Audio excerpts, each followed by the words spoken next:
शुरू अल्लाह के नाम से जो बड़ा मेहरबान निहायत रहम वाला है। आइए चलते हैं आज की कहानी की जानिब। मैं इन दिनों चचा के घर रहने गई हुई थी जब यह वाकया हुआ। मुझे नहीं मालूम कि मेरे वालिदैन की किसके साथ दुश्मनी थी।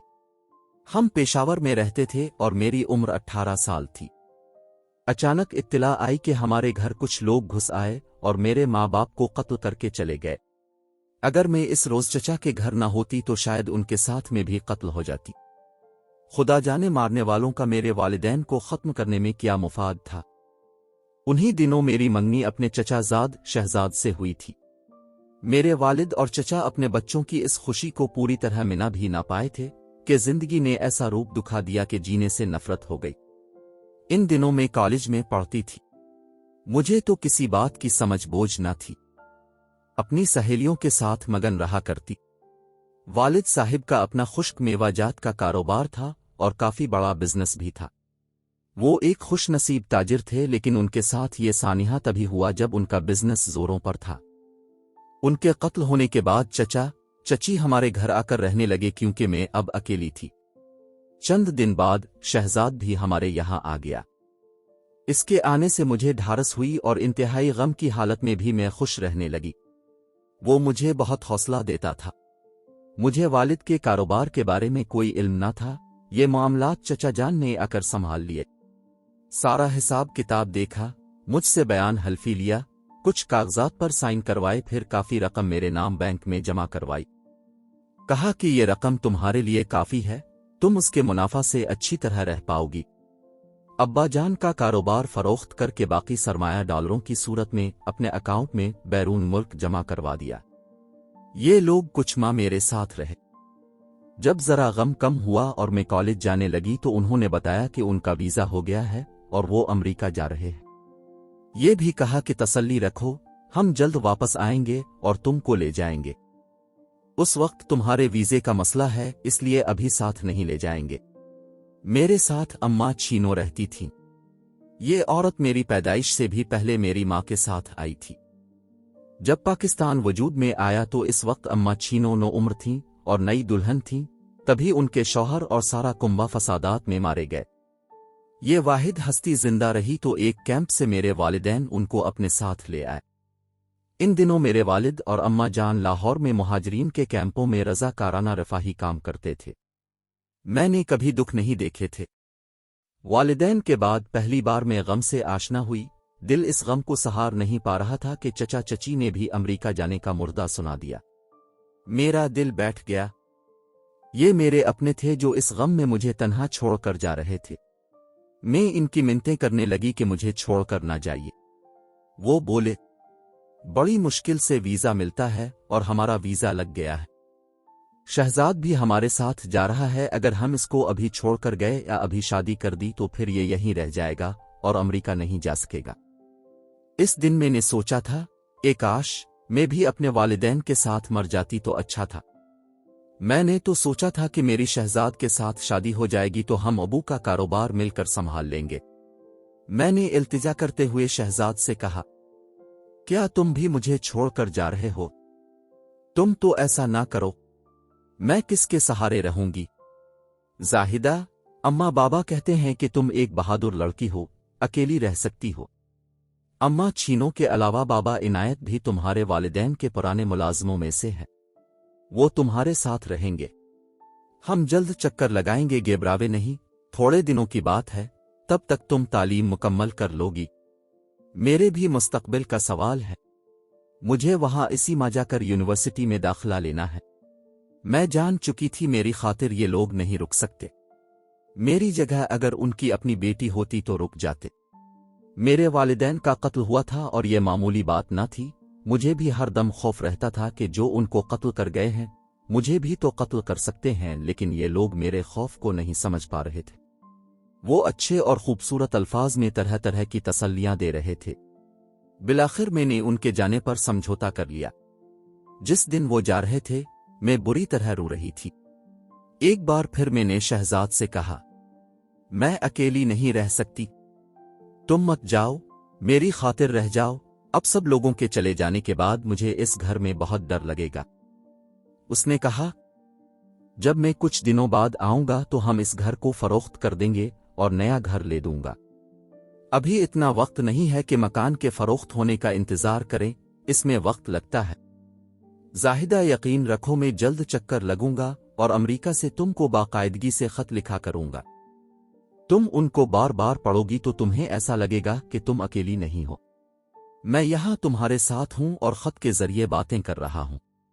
वो मुझे मीठी तसल्लियां देकर चले गए। 2 माह गुजर गए और उन्होंने मुझे सिर्फ एक फोन किया, कोई खत वगैरह नहीं लिखा। मैं इंतजार करती रही। इन दिनों मेरी सहेली सारा ने मेरा बड़ा साथ दिया। उसका घर हमारे बराबर था। वो रोज रात को आ जाती और मेरे कमरे में सोती। सुबह हम इकट्ठे कॉलेज जाती। रफ्ता रफ्ता सारा की वजह से मेरा ध्यान पढ़ाई में लग गया।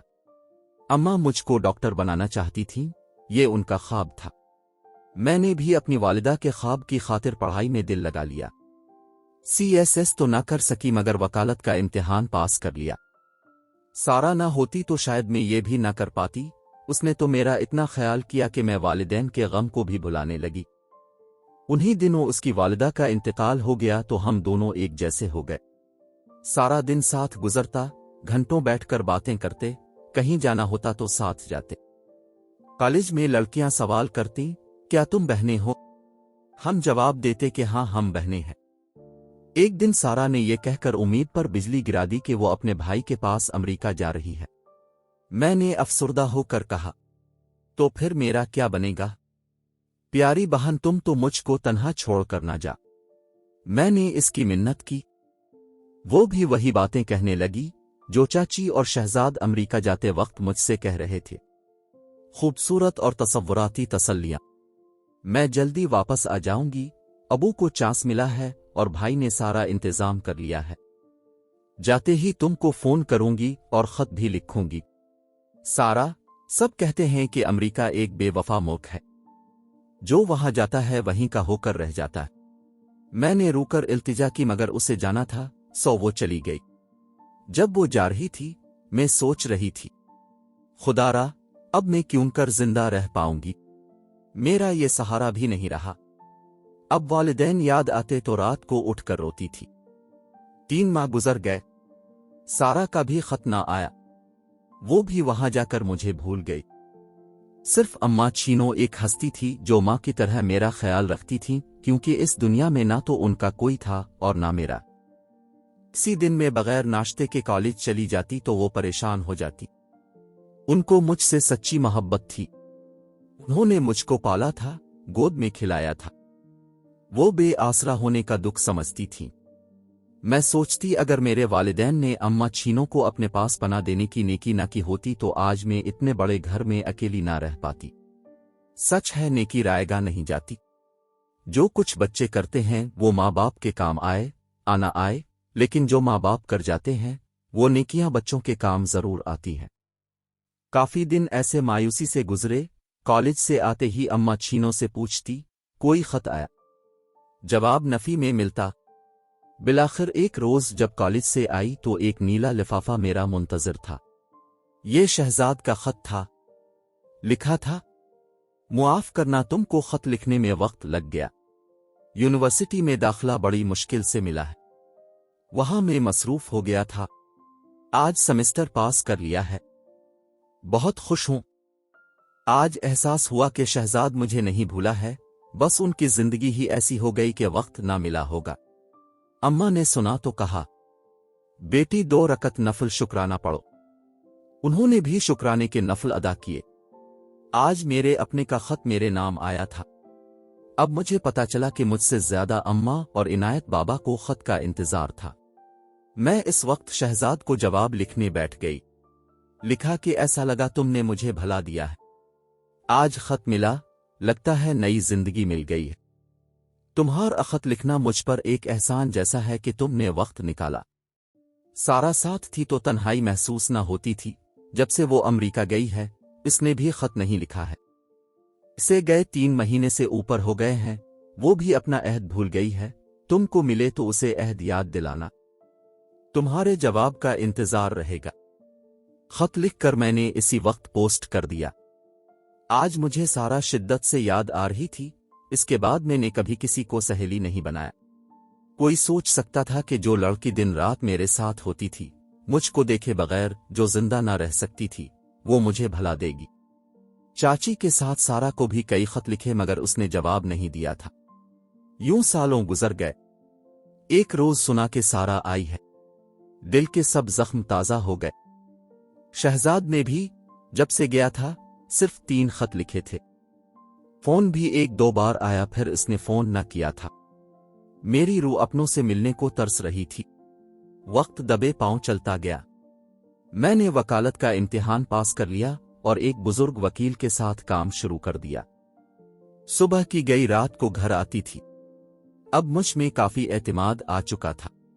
سارا پاکستان آئی مگر مجھ سے ملنے نہ آئی۔ میرا دل بھر آیا۔ کچھ دن خود کو روکے رکھا، آخر کار خود ملنے چلی گئی۔ وہ مجھ کو دیکھ کر شرمندہ ہو گئی جیسے اس نے میری چوری کی ہو۔ میں نے پوچھا، دوست کیوں اتنی بے وفا ہو گئی ہو؟ مجھ سے کیا قصور ہوا ہے؟ خط لکھتی تھیں اور نہ فون کرتی تھیں اور اب ملنے بھی نہیں آئے۔ ادھر میرے اپنوں نے بھی مجھے امریکہ جا کر بھلا دیا ہے، حتیٰ کہ میرے منگیتر نے بھی، جس نے مجھے نہ بھلانے کے وعدے کیے تھے۔ آخر یہ امریکہ ہے کیا چیز، جہاں جا کر انسان بدل جاتے ہیں۔ وہ سارے رشتے توڑ ڈالتے ہیں، کیوں ان کے دل پتھر جیسے ہو جاتے ہیں۔ سارا کو لفظ ہی نہ ملتے تھے کہ وہ کچھ بتاتی۔ کچھ دیر تو گونگی بنی رہی۔ کافی بدل گئی تھی وہ، کچھ موٹی بھی ہو گئی تھی۔ ننھا سا ایک بیٹا ساتھ لائی تھی۔ میں نے کہا کہ تم نے شادی کر لی اور بتایا تک نہیں، کم از کم تمہارے لیے شادی کا تحفہ ہی لے آتی۔ تب اس نے خاموشی کو توڑا اور کہنے لگی، میری ہمت نہ ہوتی تھی، تم کو بتاتی تو تمہیں یہ جان کر صدمہ ہوتا کہ میری شادی شہزاد سے ہوئی ہے۔ تمہاری امیدوں کے سارے چراغ بجھ جاتے، لیکن حقیقت کو زیادہ دیر تک چھپایا نہیں جا سکتا۔ اگر انہوں نے تم کو نہیں بتایا تو میں ہی بتا دیتی ہوں کہ جب ہم یہاں سے امریکہ گئے تو تمہارے انکل کا پتہ ہمارے پاس تھا۔ ہم ان سے ملے، پھر ابو اور تمہارے چچا نے وہاں مل کر بزنس کر لیا۔ تم تو جانتی ہو غیر میں اپنوں کا کتنا سہارا ہوتا ہے۔ ہم دونوں گھرانے آپس میں ساتھ ساتھ ہو گئے۔ میں اور شہزاد ایک یونیورسٹی میں پڑھنے لگے اور ہم میں اسی وجہ سے قربت ہو گئی۔ جلد یہ دوستی ازدواجی بندھن میں بدل گئی۔ بڑوں نے ہماری شادی کرا دی، لیکن ہم دونوں کو تمہارے دکھ کا شدت سے احساس تھا۔ ہم جانتے تھے کہ تم ہم دونوں ہی کا شدت سے انتظار کر رہی ہو، پھر کس کی ہمت تھی کہ تم کو یہ دکھ پہنچانے والی خبر سناتا۔ اس وجہ سے میں تم سے ملنے بھی نہیں آ پا رہی تھی۔ تم خود آ گئیں، احسان ہے تمہارا۔ ہم اگر تمہارے قصوروار ہیں تو ہم کو معاف کر دو۔ تم وکیل بن چکی ہو، وقت بہت سا گزر چکا ہے، حالات بدل گئے ہیں۔ عرصہ سے تمہارے اپنوں نے تم سے رابطہ نہ کیا، تم ان سے بھی بد دل ہو چکی ہوگی۔ شاید دوستی سے اب تک مایوس نہ ہوئی تھی، مگر آج۔ یہ کہتے ہوئے سارا رونے لگی۔ میں نے اس کے آنسو پونچھے اور کہا، دوست تم میری مجرم نہیں ہو۔ شادی تو قسمت کا کھیل ہے۔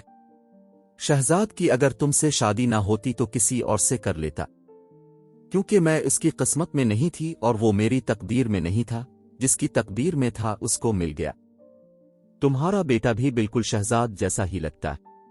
یہ کہہ کر میں نے اس کے بیٹے کو اٹھا کر سینے سے لگا لیا، درازی عمر کی دعا دی۔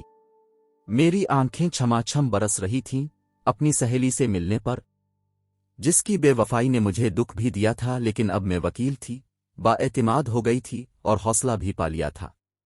زندگی میں آئے دن ایسے کیس نظروں سے گزرتے تھے۔ دنیا تو نام ہی تبدیلیوں کا ہے اور انسان کو بدلتے دیر نہیں لگتی، لیکن دوستی میرے نزدیک ایک قیمت رکھتی تھی جس کا مجھ کو اب بھی پاس تھا۔ خدا کا شکر کہ میں نے تعلیم پائی تھی اور میرے پاس کسی شے کی کمی بھی نہ تھی۔ چچا جاتے ہوئے بھی مجھے بالکل کنگال نہیں کر گئے تھے، وہ سب کچھ سمیٹ لے جاتے تو بھی میں ان کا کیا بگاڑ لیتی۔ جن ظالموں نے میرے والدین کو زندگیوں سے محروم کیا تھا، میں نے ان کا کیا بگاڑ لیا۔ خدا کا شکر کہ میرے پاس دکھ سہنے کا حوصلہ آ گیا تھا۔ میرا مستقبل تاریک نہیں تھا۔ کچھ دن پہلے مجھ کو عدالت میں ابو کے ایک دوست ملے تھے جو بڑے وکیل تھے۔ کہنے لگے، بیٹی تم کو کالے کوٹ میں دیکھ کر دل شاد ہوا۔ تم بڑی بہادر ہو اور تم نے حالات کا ہمت سے مقابلہ کیا ہے तो अब मेरी एक बात भी मान लो। अब तुम शादी कर लो और घर बसा लो। बेटी औरत की असल जिंदगी यही है कि वो अपना जीवन एक अच्छे जीवन साथी के साथ गुजारे। मैंने कहा, अंकल शादी करूं तो किससे करूं? शादी के लिए रिश्ता तो वालिदैन तलाश करते हैं। अगर मुझे अपने वालिद की जगह समझो तो मैं तुम्हारे लिए रिश्ता तलाश कर चुका हूं। मेरा बेटा आतिफ है, तुम्हारे साथ ही तो प्रैक्टिस करता है। अगर तुमको पसंद हो तो मैं तुमको बहू बना लूं? जी अंकल, मैंने जवाब दिया, मुझे मंजूर है। ये कहकर मैंने सर झुका लिया। उन्होंने मेरे सर पर हाथ रख दिया तो मुझे लगा मेरे वालिद फिर से जिंदा हो गए हैं। नाजरीन, ऐसी वीडियोस देखने के लिए हमारे चैनल को सब्सक्राइब करें। मुझे दीजिए इजाजत। खुदा हाफिज।